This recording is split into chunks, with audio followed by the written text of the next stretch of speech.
So we just concluded doing a demonstration of passive range of motion for the hind leg.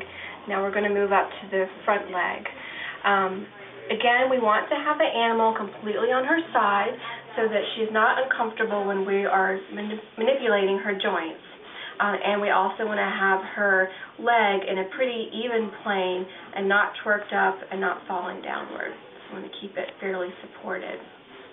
We'll start at our toes and get the dog warmed up and used to our touch by extending and pushing those toes up and flexing and pushing those toes down.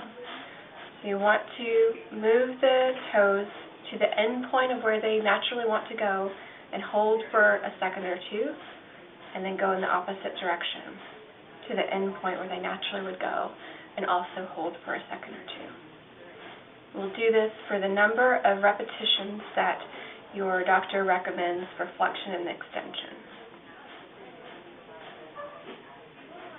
This hand, of course, is holding and supporting the leg, while the other hand is actually doing the motions.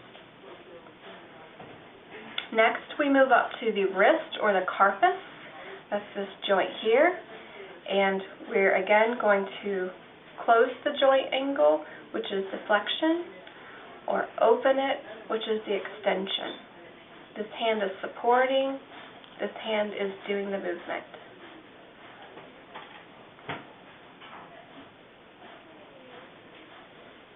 You want to try to have your hands fairly close to the joint that you're working on, which is usually more comfortable for the animal.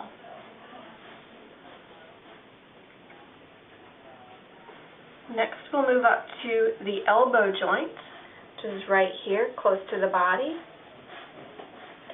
We're going to close the joint, which is the flexion, and then we'll extend the joint, which is going to open this. This hand is going to support and stabilize the arm bone or the humerus, and this hand is going to be moving the lower part of the leg to open and to close the joint. This is extension, this is flexion.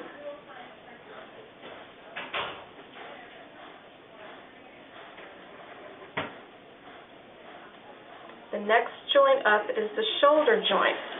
You may have to envision this a little bit more, especially with a dog that has a lot of hair.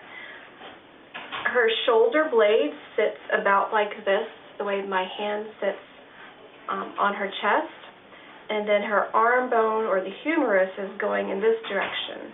So the angle of our joint is like this.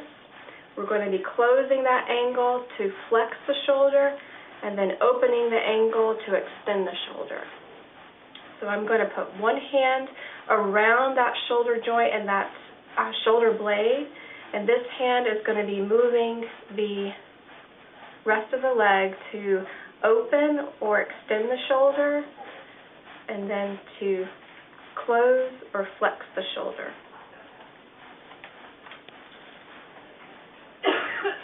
Open or extend, close and flex.